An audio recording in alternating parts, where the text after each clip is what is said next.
Hey guys, today I'm going to show you how to change the alternator on this 2013 Jeep Patriot.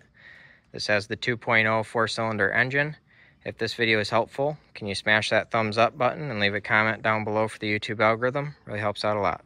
First thing we're going to do is take your tensioner belt off. I already took mine off, but basically you're going to reach in here, come in here with a 16mm socket or whatever, and you're going to turn counterclockwise on the bolt that's right here at the end of my finger.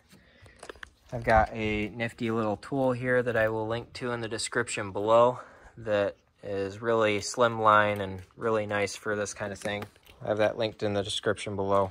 You don't need to take your belt all the way out like I did. Really, you only need to slip it off from the power steering pump or the alternator or something here. That way it's loose so we can get it out, and then you won't have to reroute everything when we put it back in.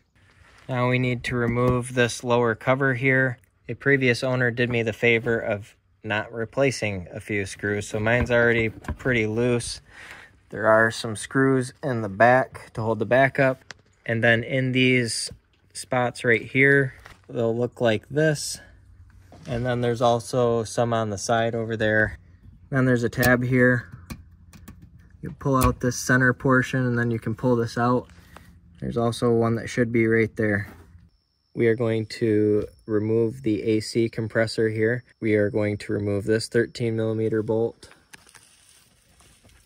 13mm bolt right up here, right there. And the 13mm bolt right here. Before you take those out, you should unclip this connector here so that when this comes down, it doesn't rip this plug off. Now we're going to remove this bracket.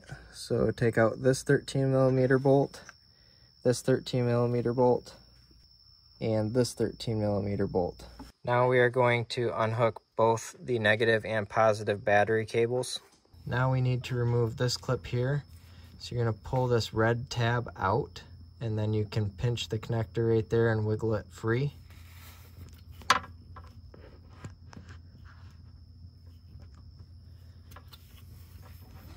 Now that we've got that connector out, we need to remove this cover here.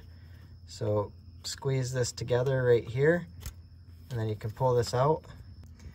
Then we need to remove this 13mm nut right here. Now we are going to come down here, and we are going to remove this 13mm bolt right here. Now we are going to remove this 16mm bolt holding this idler pulley on. Now we are going to remove this 16mm bolt right here. This nut right here will fall off from the other side. Then you can pull this bolt right out. Now you can take a little crowbar and kind of pry it up in here. And you can just pry the alternator out here.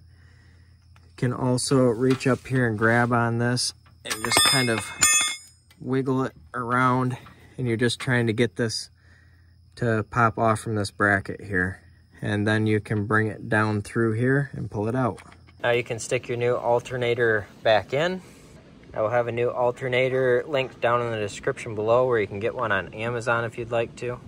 Just having trouble getting this back in here because I did this last night and I couldn't remember how I got it out.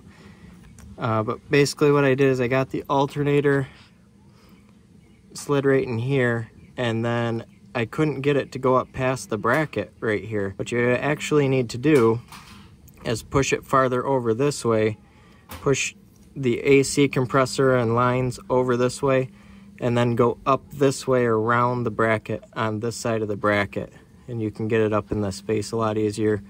Same works in reverse, coming down that way.